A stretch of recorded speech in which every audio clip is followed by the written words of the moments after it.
Well, hi, George. It's good to talk to you again, and this time on video. And what we want to hear from you again is all your baseball exploits, and get them down on video so that people can hear from you and see you and hear all the stories that you and I have talked about before. So maybe you could just start by telling us about Scepter, Saskatchewan, and how you got involved in baseball and how you got to be such a talented player. Born in Scepter, raised in Scepter. The ball club was always there. The professional part of it came and went.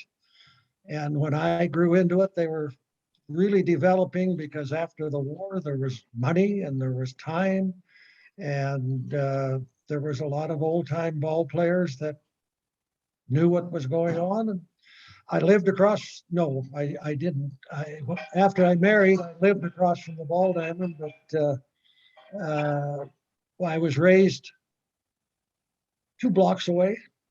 And my father finally discouraged me of driving the car to go to the ball diamond to get in shape. He said, if he just looked at me, and I never took the car again. I ran to the ball diamond, and there was no TV. And so you went outside. You went outside, and when you went outside, you threw the ball. And for those not from Saskatchewan, how big was Scepter then? How big is it now? Everyone said it was 250 people, and about in the 50s, an outsider took a serious look at this, and they couldn't find over 200 people. And now there's less than 100. And of course, I know less than half of them, because there's people move in for various reasons, and the old timers are gone. It's under officially, I think it's about 95. Okay, and compared to, I mean, most of the small towns in Saskatchewan had ball teams starting in the 1900s, if not before. What made Scepter so successful in terms of the organization and the team's play? The Shields family.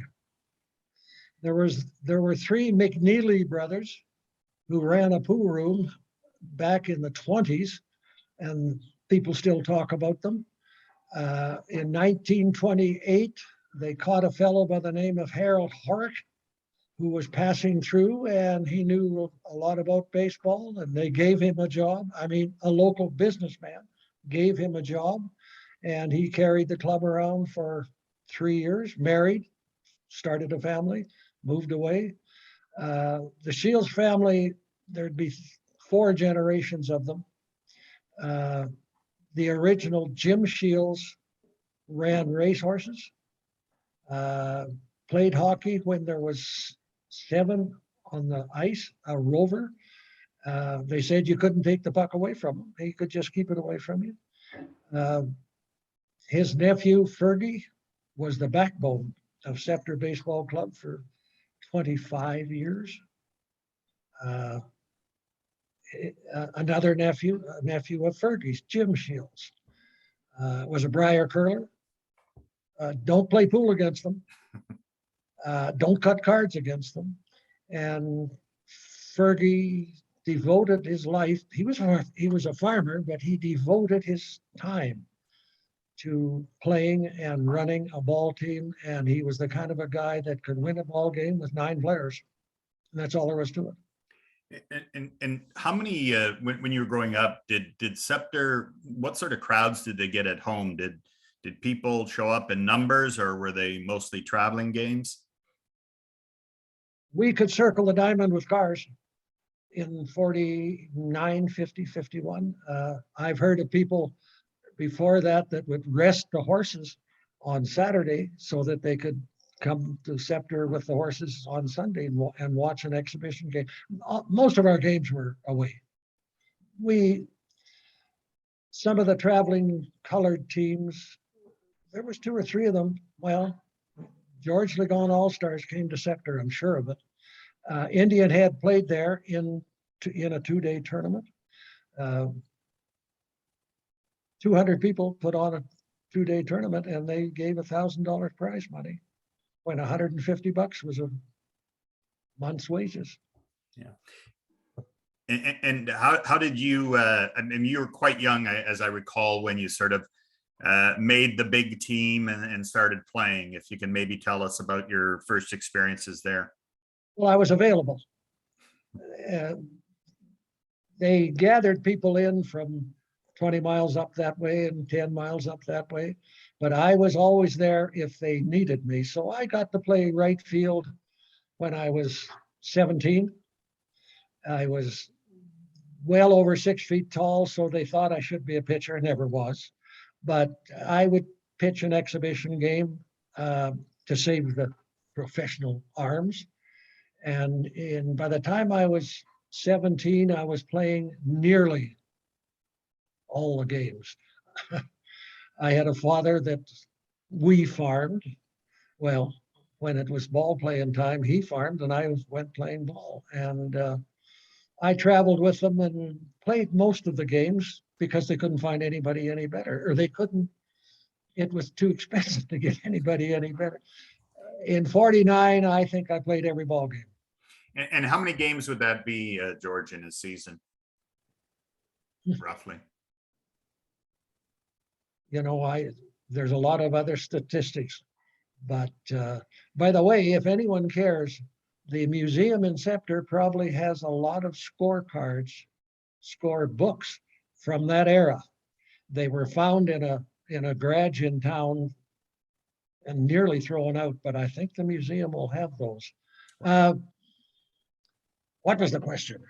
You play about 50 games a summer, or? Oh no, we play more than that. Okay.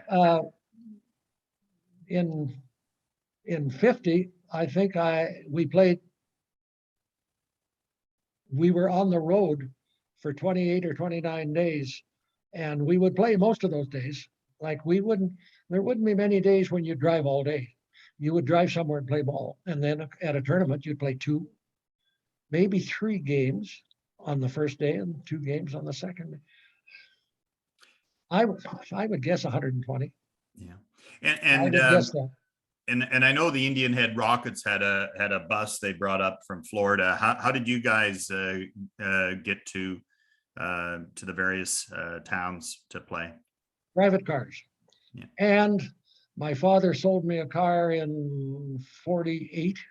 So here I am. I'm available, and I have a car. And we would mainly 5 to a car. They were bigger cars, but I was picked up in Saskatoon. I can't understand why we had a ball team in Saskatoon and not enough cars. My uncle drove up there probably after work and picked up him and his wife and picked up 4 ball players and drove them back to Scepter in the middle of the night because I slept. I was in the front seat and my head was on my aunt's shoulder most of the time. And there were sure 3 in the back seat, there's no doubt. But we traveled mainly with 5 in a sedan. And Red Nixon, there's a story in the history book. We won a tournament in Edmonton, 2-day tournament, and we had fried chicken, and I don't think there would be beer, but we ate and we left at 11, 12 o'clock in the morning at midnight in a Hudson Hornet, which was just an average size sedan, and I know there were 6 in that car. And we carried gas cans because in northeast Alberta and northwest Saskatchewan, you're not going to find a service station at 3 o'clock in the morning. We ate breakfast in Swift Current, poured gas in the damn car. I remember doing that. Had breakfast in Swift Current. Red Nixon seemed to have a meeting. We got to Indian Head and dressed in a school and played a game at 4 o'clock and won it. I can't tell you whether we won the tournament, but we won that game. Red gave us a little white pill, which everyone nowadays knows what it is. We didn't know what the hell it was back then. But I was 19. And what, I mean, is that vitamin C or? Yeah, I think it was vitamins, yeah. But at that time, when you're 18 years old, you're not tired. I'm not tired. Yeah. I drove part of the way. I'm sorry, I lost. I talk too much. No. I had a profound question, but it's gone away. Just in terms of the, you mentioned the Rockets, and what was your first experience playing them? Well, we once they came up here, we met them at every tournament, and the committees had trouble by then, because before that it was Delisle and Scepter with the Bentleys, and we had Bert Olmsted, and they had a few. Can I refer to the African American as colored people, because that's how we refer to them? Yeah, I mean, you refer to them how you want, George, and I think we know the times, and we know how things have changed, but I mean, part of the story of the blacks coming up here is the better treatment overall. I think they were treated like gods. Yeah, the people swarmed around them to get autographs, and all of them were nice people. They were so happy.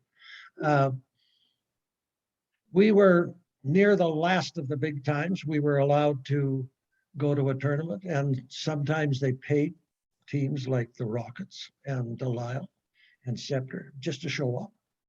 And then they would guarantee you that Delisle would be on one side of the draw, Scepter on the other side. They wanted us in the finals. Well, then Indian Head showed up, and how are they going to work it? Somebody's going to have to meet somebody for not that much money, and it was just one of those things. I remembered what my question was. There've been a couple organizers that, let's say, have a colorful presence on the prairies in the 1950s, and Scepter had Red Nixon, and maybe you could just tell us a bit about him. Well, Red was raised 20 miles east of Scepter, got in the oil business, and I think he made quite a bit of money, and he was interested in sports. And he was interested in Scepter because he was raised just down the road. And in 51, our budget was getting very stretched. We were paying a lot of money to probably half the players. I never got a nickel. I was lucky to get meal money, but then that's what I was worth. Red came to them, I would say late in May, early in June, and said, "I'll give you. I'm 19 years old. I just kind of hear this stuff. I'll give you $500 to put the name Nixon on the back of your uniforms." Fine. We'll take the 500. So we became the Scepter Nixons in 51. And I don't think we were in 50, but I'm a little vague on that.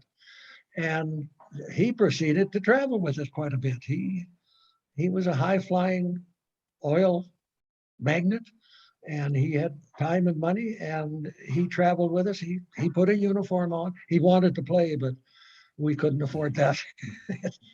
We don't want him to get hit in the head with a baseball. He called himself an owner. I don't know whether he put in more than 500. 500 was a lot of money, and he was a wannabe ball player. Yeah. And he kept us afloat in 1951. Yeah, and you mentioned some of the black players that came up from Indian Head. Before we go through to the Rockets and some of the guys you played against there, maybe you can tell us about Scepter and guys like Chet Brewer. We were the last of the amateur clubs to find a black player. We went to Clearwater Lake, which is east of Kyle, Saskatchewan, and we played the St. Louis Black Cardinals. And they were there in a bus. And they tried to play every day if they could, because they needed the money. It wasn't much of a ball down. I remember it quite clearly. It was a slight slope. You hit uphill. But anyway, we windy day and a just a prairie ball diamond, probably been scuffed for 10 years, just kind of scuffed down. And their first baseman made an error. And we got 1 run in the first inning. Miserable day. So the first baseman went in to pitch on the second inning. And he pitched the rest of the game, and he pitched no hitter. Hal Price. I don't know whether we held them to no runs. I can't remember whether we won it. So there was I guess the people went home and they had a little meeting the next day, and they said, look, we've got to hire that Price because somebody else will, and we'll have to play against him. And somebody, I think, fronted some money, and I'm sure it was my Uncle Harry Mahaffy. I don't know this, but I think so. And they found out where the St. Louis Black Cardinals were, and they drove over and hired him. No idea what they paid him. $200, $250, I don't know. And he knew enough to ask how many blacks were on the team. Well, it was him. And he asked them if they would hire Dave Shaw. He could pitch, he could play outfield, he could hit. Okay, so Hal Price and Dave Shaw came and played with Scepter. I'm sure this was 50. Yep. And you probably can look that up and find out. And just a wonderful pitcher. Nice man. Dave he wasn't much better pitcher than I was, somewhat, but he was a lot better outfielder, a lot better hitter. I stayed on first and they left me there. I was 6'4", and my third baseman enjoyed that. It was a bigger target. He enjoyed that more. I noticed in the pictures in our history book that Shaw wasn't there in 51, so Price was relaxed enough to come up alone. And I think Chet was only there the 1 year. I don't know that. My history book doesn't give me a picture of Chet. I can remember Chet showing up in a green Buick about from here to that wall, shiny, big Buick 8, and he had 2 Cubans. Now, you see, I had nothing to do with the beginnings or the business of this club. This was Bobby Prescott and Pedro Osorio, which you've looked up. Bobby went on the next year to AAA. I don't know, you know what happened to Osorio, I don't. And Chet was a nice man. Yeah. He was bigger than me, same height, but he was a little bigger man, and a nice man. And he played for 5-6 weeks, and we played against Indian Head, and he probably knew some of those players on Indian Head, but he left. He went over to Indian Head, and I don't remember Prescott and Osorio, so they either went home or they went with him. I don't know that, and you can probably find that out. We played against him, but he was 42, I was told, and you don't pitch every other day when you're 42.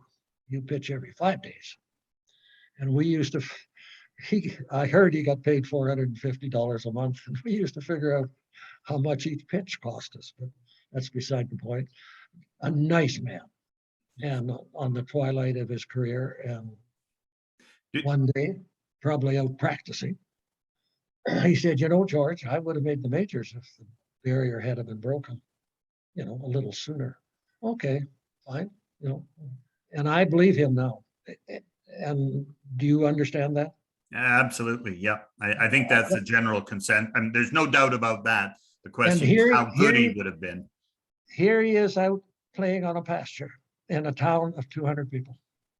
Imagine. Yeah. Imagine why, they never had a chance. They had to be really good to get into the Negro League.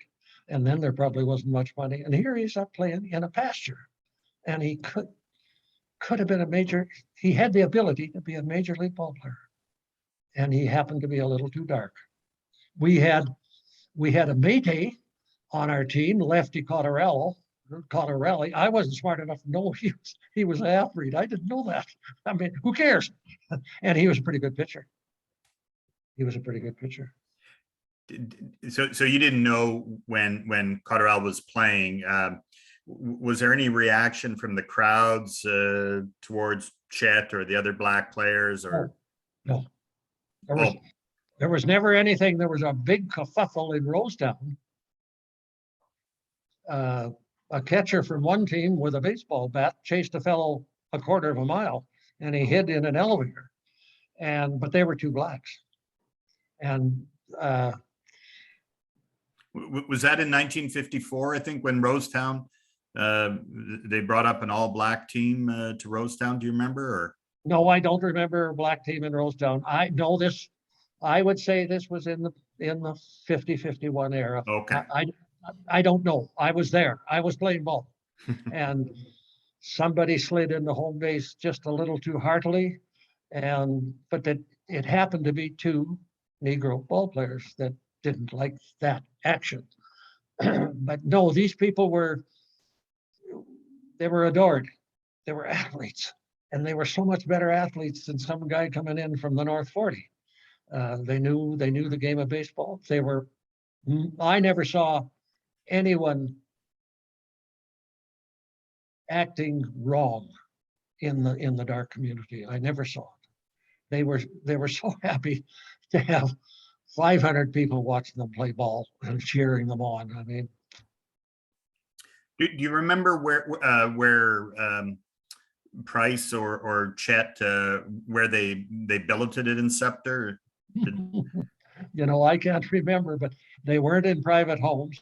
We had an old hotel, and I mean, these CPR hotels that were built in the teens, I'm guessing Scepter had 3 stories, 50 rooms, but they only had 4 or 5 rooms operating. And the players, that's the only place they could have stayed. We had them in our homes and fed them.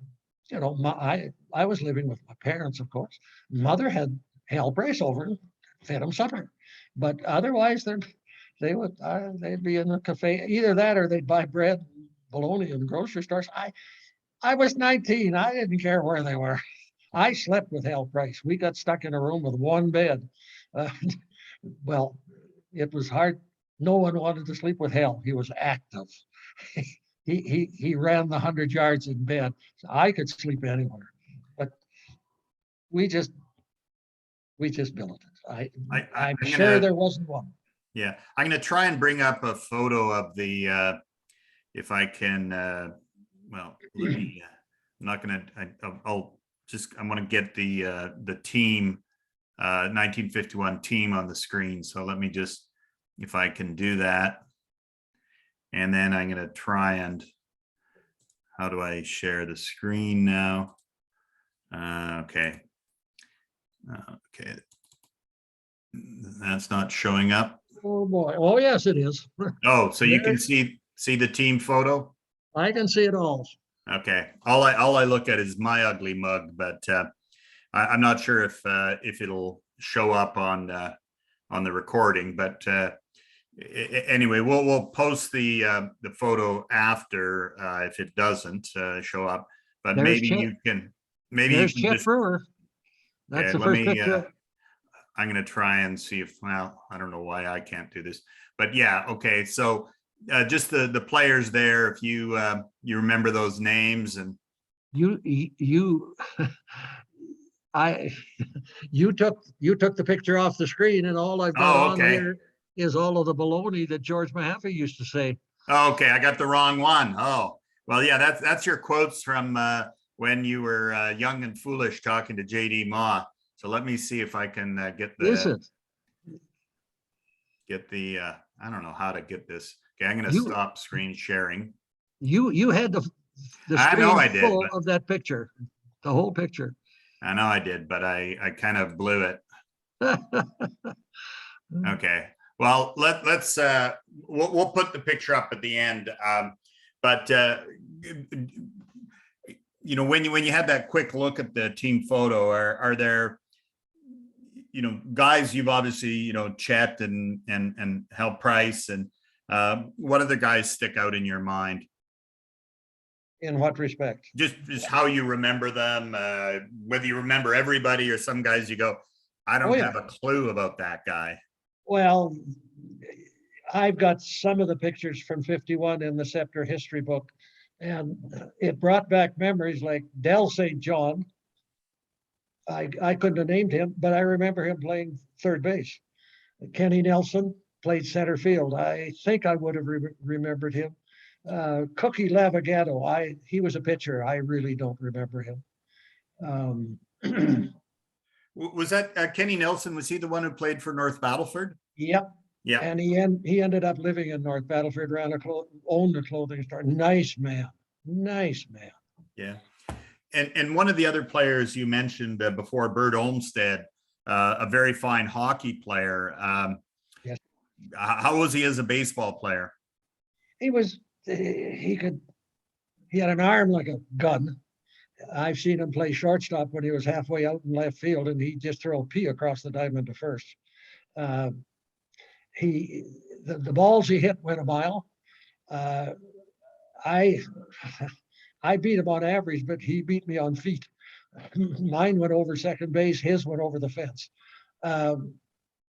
He was an athlete. He was mainly a competitor. His theory in life was you won't lose if you hate it enough. And he played hockey that way. He was tough. Yeah. He went through. Go ahead. No, I was just going to say I can't remember where Bert grew up. Did he grow up in Scepter or near Scepter? Or? Right in Scepter. Okay. His dad had land, but his dad was in town, and he could write, and he did income tax, and he did this and that, and they never farmed until Bert retired, and then he came back and took over the farm and bought more farmland and farmed. And how much older was he than you? I didn't look. Years. Sorry? 5 years. 5 years. Okay. And did you ever see him play hockey in Scepter growing up, or? I remember him coming home at Christmas from the Moose Jaw Canucks, and he played hockey. But yeah. Yeah. Of course, you're standing outdoors on 5 feet of snow while you're watching play hockey. Yeah, that's why I moved from Saskatchewan. I couldn't skate and I couldn't shovel snow. You mentioned about Chet going to the Rockets, and do you have any thoughts as to sort of how that happened? Was it just money? And no, I wouldn't think it was money.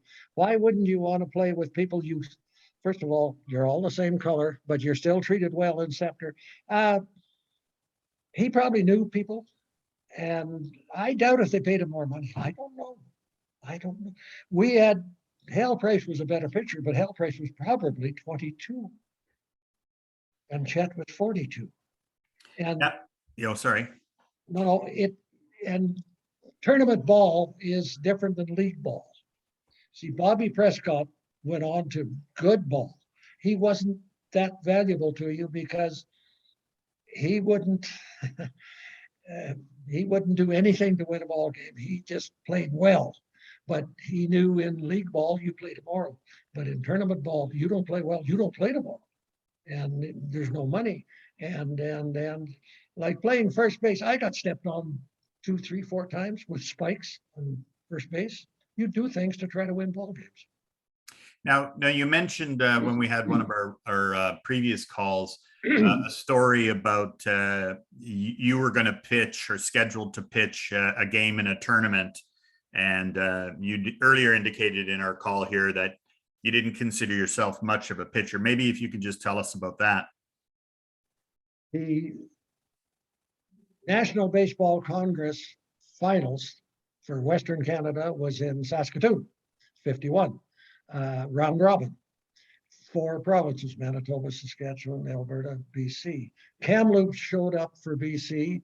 We represented Alberta because of the tournaments that we had won that were sponsored by the National Baseball Congress. And the Indian Head Rockets represented Saskatchewan, and Manitoba didn't send a team. And don't ask me how all this happens. I'm just driving my car and hanging on a bit. Both the Rockets and Scepter beat Kamloops. And the next night, Scepter played Indian Head to complete the round robin, and we beat them Can't tell you the score. The next night, there's a playoff. And Scepter, of course, are going to play Indian Head because we won 2, they won 1, Kamloops didn't win any. So Red Nixon, he's as the owner, God, I hope he's dead. I start to talk about him. He comes to me and he says, George, you're going to pitch the final. So, okay. I go over to talk to Fergie over in the other area. I said, Fergie, I can't pitch against the Indian Head Rockets. Well, what do we do? And we had 2 other pitchers there. We had Cliff Jacobson, and I think we had Lefty Cotterello, but they must have been used up. So Fergie says, go out and warm up and get a sore arm. And it rained, so they're grading the diamond. And I'm out there warming up. Then I go to Red and I tell him my arm is, it's just terrible. I can't pitch, Red. I can't do it. So Fergie goes to Hal Price. Hal Price is only I'm guessing 22 years old. He had just pitched 9 innings against the Rockets. And I'll bet you he would work harder pitching against the Rockets than he would against some row school. And Hal, could you start the game, Hal? Oh yeah, I'll start the game. And go as long as you can, Hal, and then maybe George will come in. He pitched another 9 innings. And I happen to know this. He gave them 7 hits in 18 innings. Yeah. And I'm on first. I see every pitch. When you're standing on first, you're holding people on, you are watching Hal Price, and he pitched. I can't tell you the number of walks, probably not many. I don't remember having any trouble with base stealers in that 18 innings. And he was only about 6 feet and 160 pounds. He was just skin and bones. And that's the kind of a ball player he was. That's the kind you need in tournament ball. I'll do it for tournament ball. And was he pitching against Chet then, or? I think Chet pitched the Indian Head's first game, but I can't swear to it. Okay. Yeah. I hit against Chet in various tournaments. Well, there's no reason we wouldn't be hitting against him in this one, because this one was pretty important. And I'm sure Chet pitched one of those 2 games. Okay. And obviously at 42, his fastball has slowed down. How was he pitching? How was his pitching compared to other pitchers in the league? Well, his curveball shocked you. He struck you out. I don't care how fast it was. He struck you out. First of all, he probably knew where it was going. And I think Price was pretty good at that way. People like me at 19, you just fling it. And if you're lucky, it's in the strike zone and you won't hit anybody. Those people put it in a tomato can. I warmed up a local Saskatchewan man. He was in the twilight of his career, and he was a grain buyer, but he knew how to play baseball. And we went to Nipawin, $1,000 tournament, and it rained. And this chap was with us, and he's probably pushing 40, and we can't let him stiffen up. At 40, you might stiffen up. George, go out and warm up. I've lost his name, but I'll remember it best. Go out to the parking lot of the motel and warm him up. Well, I'd never caught people like that. He would throw it within 3 inches of where you put your mitt.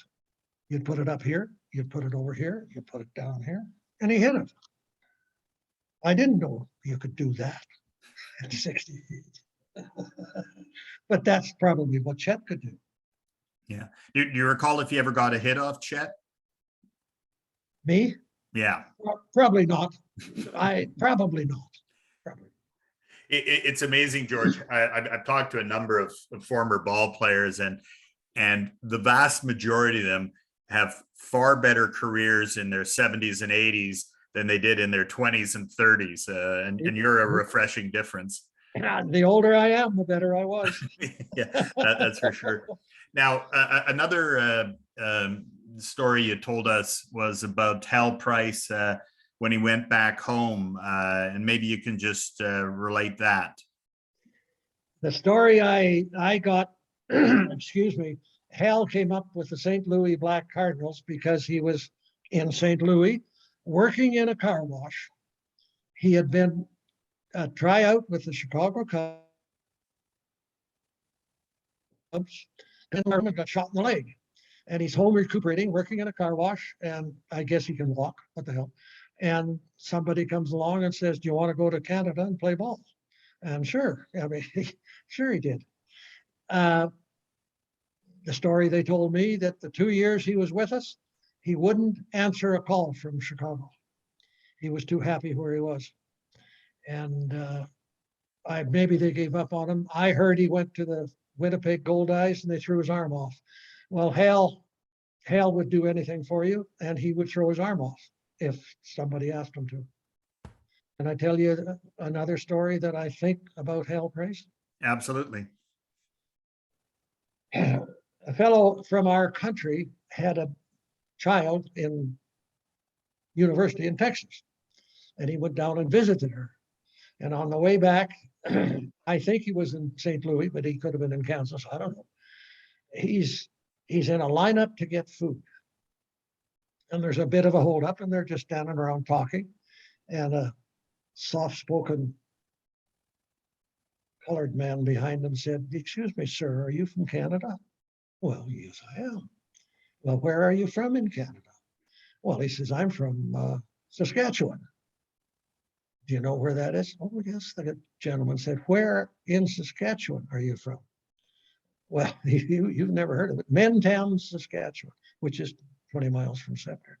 "How far is that from Scepter?" 20 miles. This guy said, "I spent 2 of the best years of my life in Scepter playing ball." Now that has to be Hal Price because everybody else is too old to be alive. The 2 best years of my life. That's just great. treated as a human being, and well, treated as a human being, and he was. Yeah. We talked about Chet with the Rockets, and I'm wondering if you have any other stories about some of the Rockets, Jesse Blackman, maybe. I read that little bit you put on the screen. I had forgotten about this.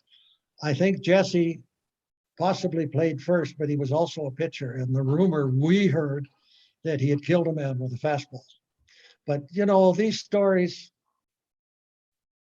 I remember he was the kind that would throw overhand and then he would throw sidearm. And to a kid from the North 40, that's pretty alarming. You come in there with that long arm down the side.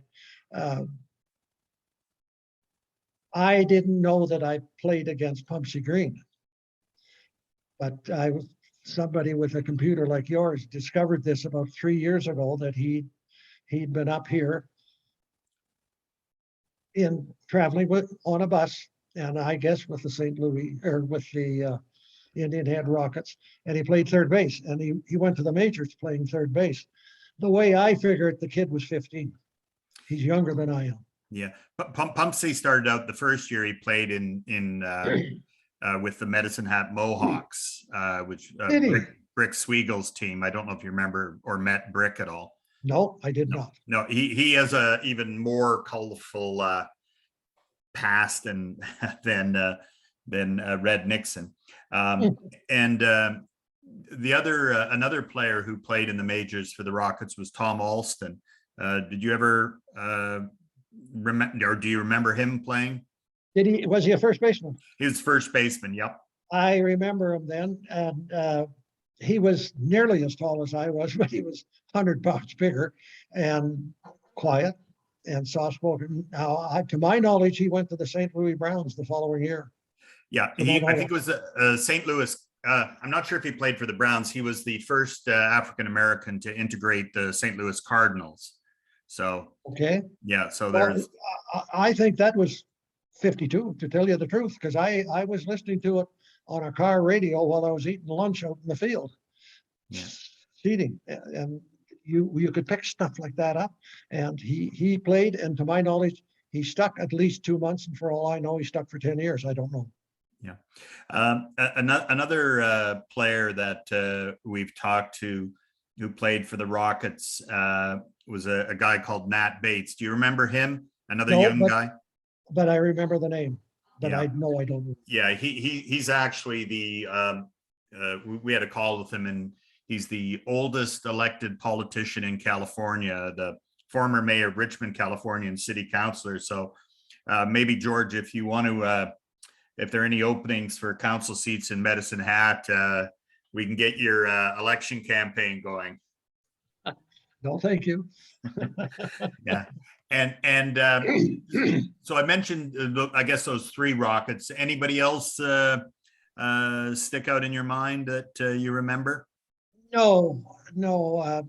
Benny Griggs came up to Delisle and as a pitcher, and he was a good enough ball player that he played right field when he wasn't. I think he was loved in Delisle. They talked about him for years. Benny Griggs.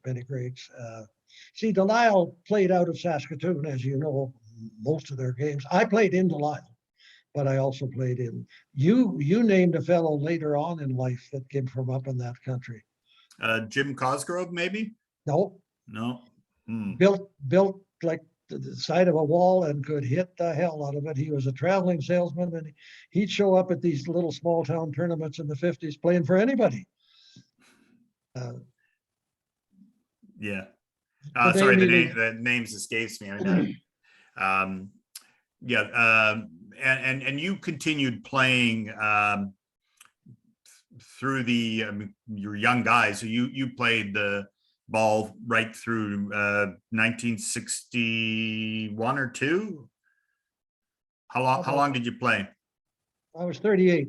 Oh, way longer than that. Yeah. I was 68. Yeah. I got paying father back. I started to do my share of the work. And when I was looking at some of the scores on JD Maw's website at theplate.com, I saw that they even threw you in pitching a few times. Oh, I pitched a lot as amateur. Yeah. Oh yeah. Well, they thought I was a ball player. They didn't know any better. And you know, when you're that big, and you got your hat on straight, and you got the right kind of a glove, and your uniform tucked in, they thought you were a pitcher. So you were a pitcher. Oh no, I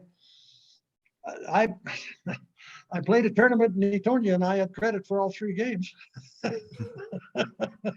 How fast do you think your fastball was? Do you 85. 85. Yeah. No idea. Vern Olmsted said it sure wasn't 90, but it's 90 now. maybe kilometers. So. If I live a little longer, it'll be a 95 mile an hour. Yeah, that's great. Bert brought your head down to ground level. He said Bert himself probably could throw 90. Yeah. Oh, he would frighten me from deep short, and that's a long throw, and he would frighten me. It would just come over there. Now we talked about you mentioned briefly the Bentleys for Delisle, and maybe if you can just tell us something about Max and Doug and Reg and nephew Bev, and Roy. I think Roy played too. Forget Roy. I played against Roy. Yeah. They were wonderful people, and they were competitors. That's why they were playing ball. They loved competing. Now the saying goes, how good is him as a pitcher? He struck out Max Bentley.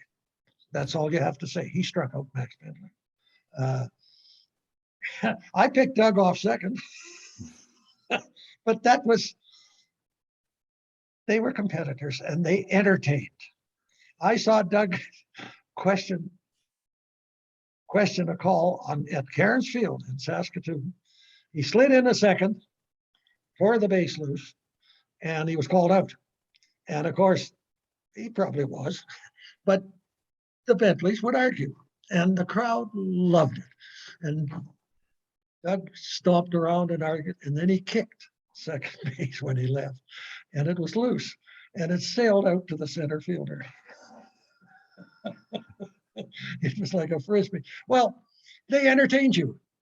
They entertained people. People came to watch them. That's the whole name of the game. But they were good athletes, smart ball players. Max was bigger, stronger. I think he was considered a better hitter. Bev was a good first baseman. Reg, he disappeared. I think he disappeared. They got better. They got better players. I don't know. Roy played right field in Caresfield, and God, he must have been old because Bev would be in his 20s. Roy would be way up in his 40s. But they said they could in Drumheller they would field a team of Bentleys. Yep.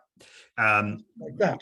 Reg actually was good enough to play 11 games in the NHL with Max and Doug. And was he not a goalie? No, I'm pretty sure he was a forward. Okay. I say with some confidence, but not complete.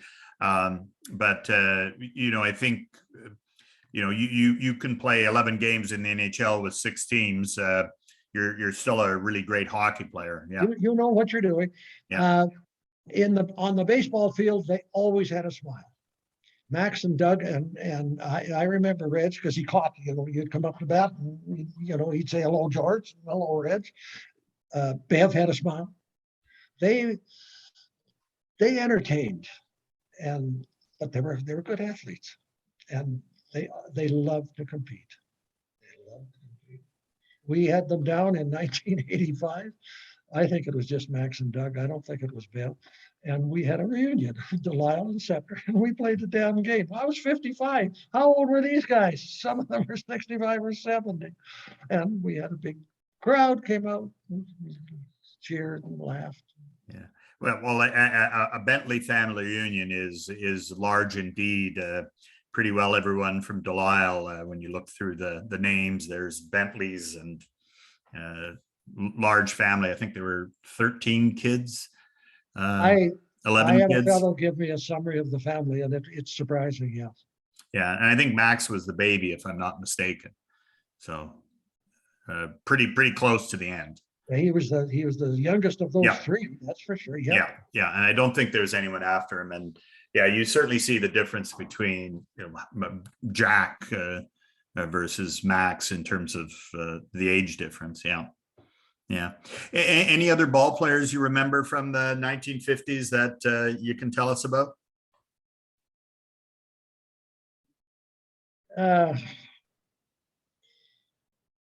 No, poor old Pedro Osorio, the center fielder, Cuban, that came up with Chet. Like he really couldn't visit with you. He about all he could say was, "I got it." Think of it, up here in the wrong language, the wrong color, but he did come up in a big Buick car, which that's better than riding in a bus. We had one. You should have this on tape. We had one problem with accommodation. Normally, you just go to a hotel. You register as the Scepter Ball Club, and you go in. And we went to either. I'm sure it was Lacombe, and no, I'm sorry, Camrose. And Camrose put on probably the first tournament with $2,000 first money, and that means the final game was worth $1,000, and they drew crowds. And I think we would have to have had rooms booked. I don't know. We drove up to the hotel. Fergie goes in the register, and have you got any Negroes? Well, yeah, we got a couple. Well, they have to sleep in the basement. And Fergie says, no one's sleeping in this hotel. Now, where we did go, I don't know. But how the hell he found rooms for 20 people? No, maybe not 20, 15. No, hell, we traveled with 12. That was the only time they questioned us. They welcomed. You get a town like Camrose or Lacombe, you hold a big ball tournament, you draw in 10,000 people.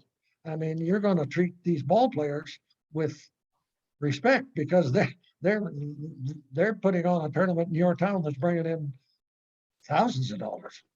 Yeah, and maybe you can just tell us about any of the tournaments in Indian Head. As I mentioned to you, George, I wrote a little chapter for a book on the Indian Head tournament, and the museum is having an exhibit opening towards the end of June, and the Rockets are going in the Saskatchewan Baseball Hall of Fame. So maybe if you have any memories of the Indian Head tournaments, you can relate to us. Well, Ron, I didn't do well.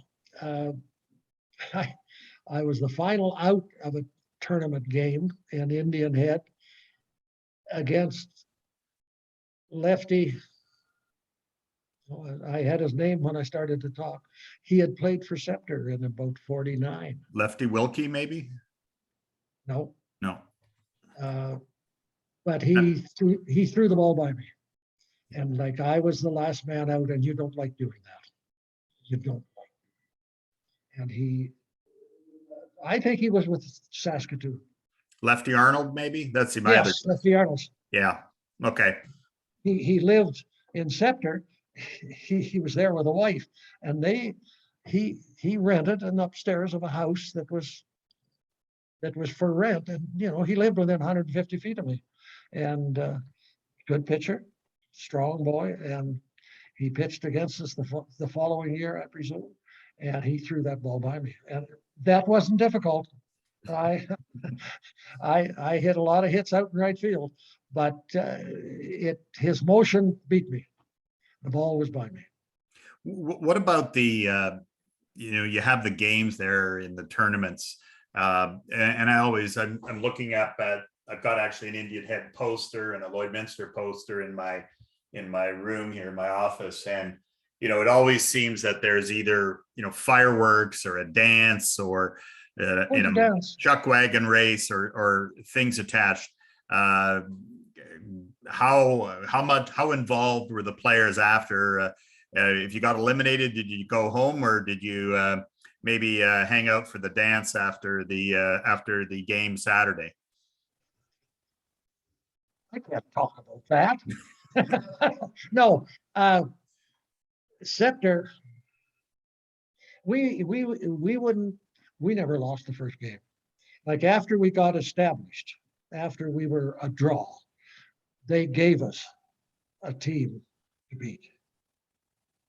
Like to fill a 16-team tournament, you got to get somebody they don't play many tournaments. So they would give us that team. You would win the first game. Yeah. It was sort of, so would Delisle and so would Indian Head. It was, the crowd do not want to see Indian Head and Scepter play the first day. They want to see them the second day. Yeah.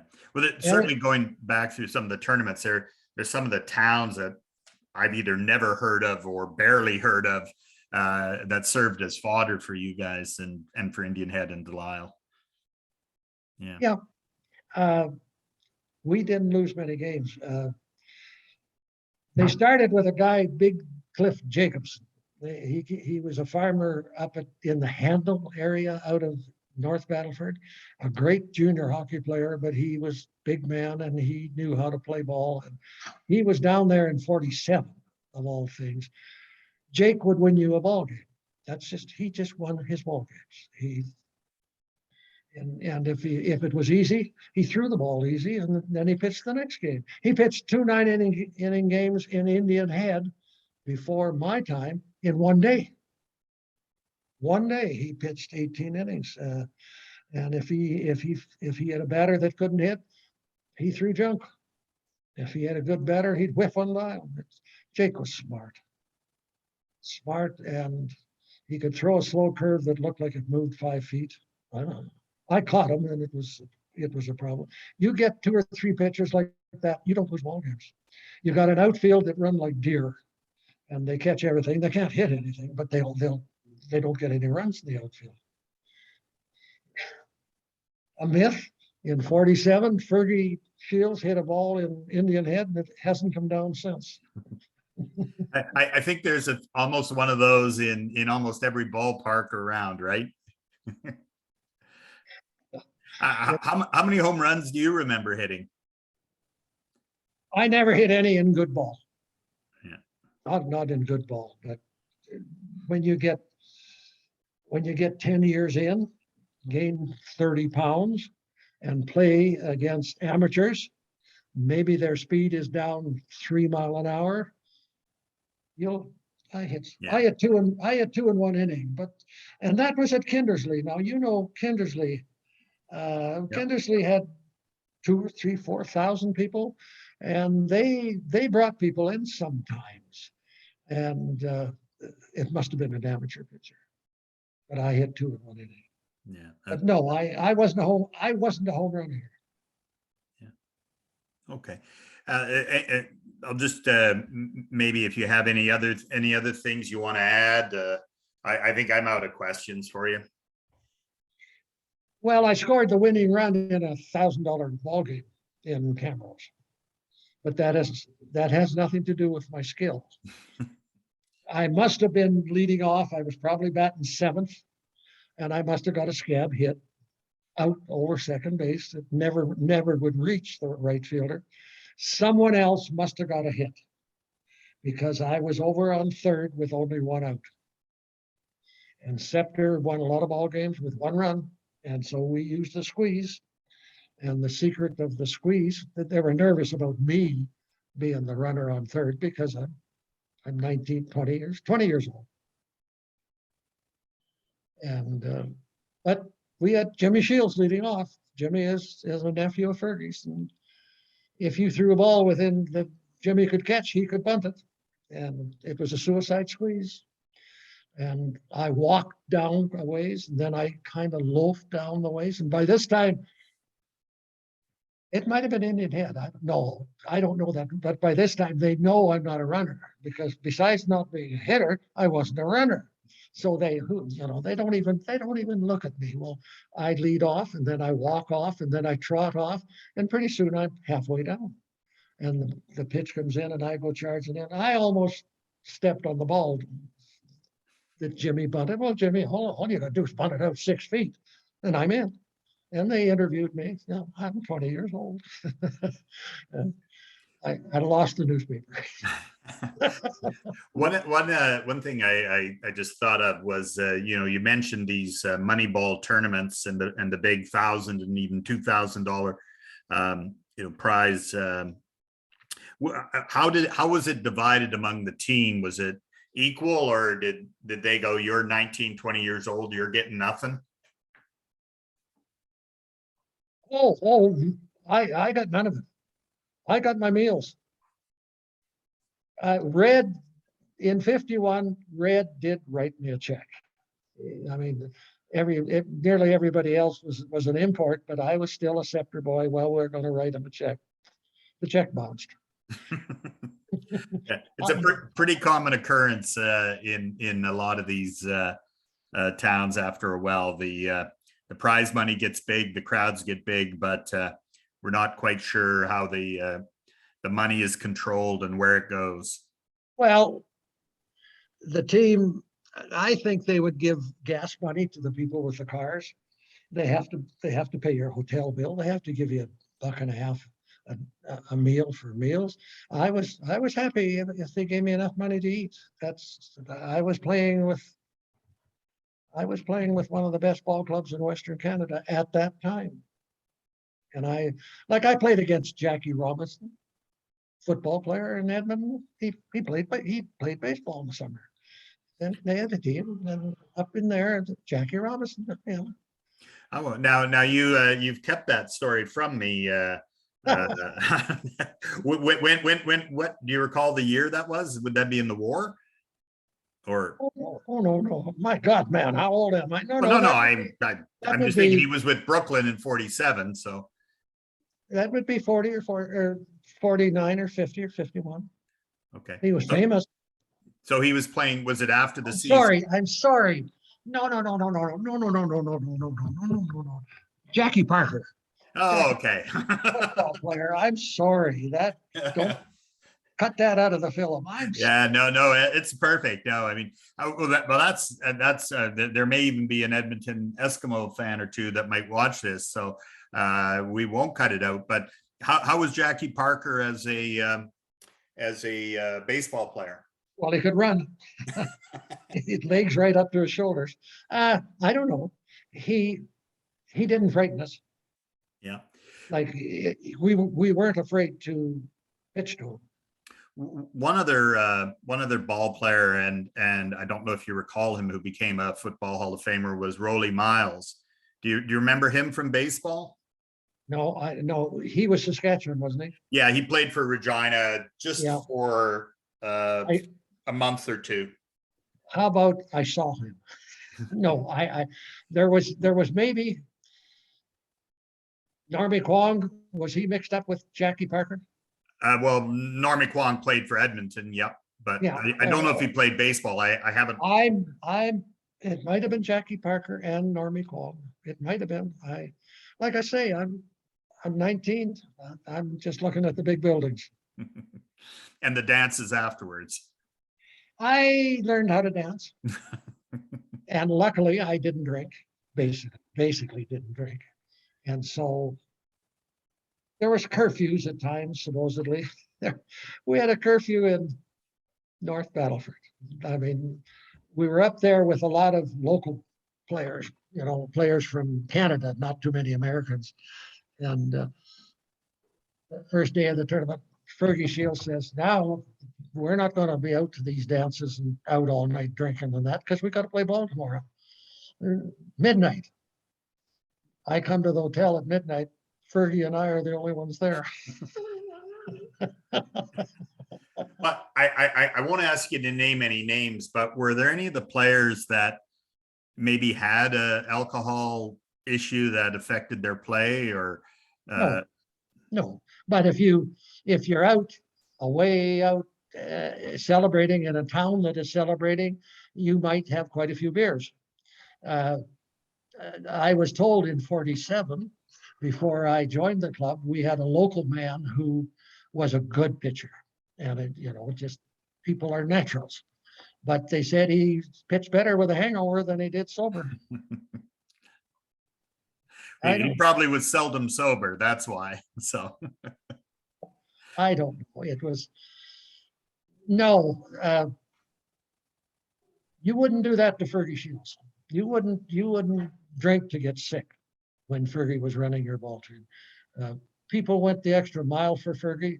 Fergie could win a ball game with 9 ball players, and he could win a tournament with 9 ball players. Everybody that pitched played, and he just could do it. Yeah, he felt how to win. That's great, George. Well, maybe that's a good way to end our interview, unless you have anything else to say. I know you do, but it's interesting to have people of your age or anyone that's looking back on that era. It was quite an era. We supposedly had the mayor of Etonia, which is a town across the river, that he took his summer holidays and he traveled around to ball tournaments, watching ball tournaments, like with his family. He went to these towns and got hotel rooms, and that was his idea of utopia, was to go and watch ball diamonds. Dad, my father, very quiet, traveled some, but not a lot. But he ended up in Prince Albert to a ball tournament, and up in the stands. And we're playing. Scepter was playing. His son was playing. And he's sitting in a crowd, and this crowd is not too friendly towards Scepter. Maybe we were playing 3A, I don't know. And they get talking, and these guys are all Americans. I mean, what the hell? How do you play ball against a bunch of Americans?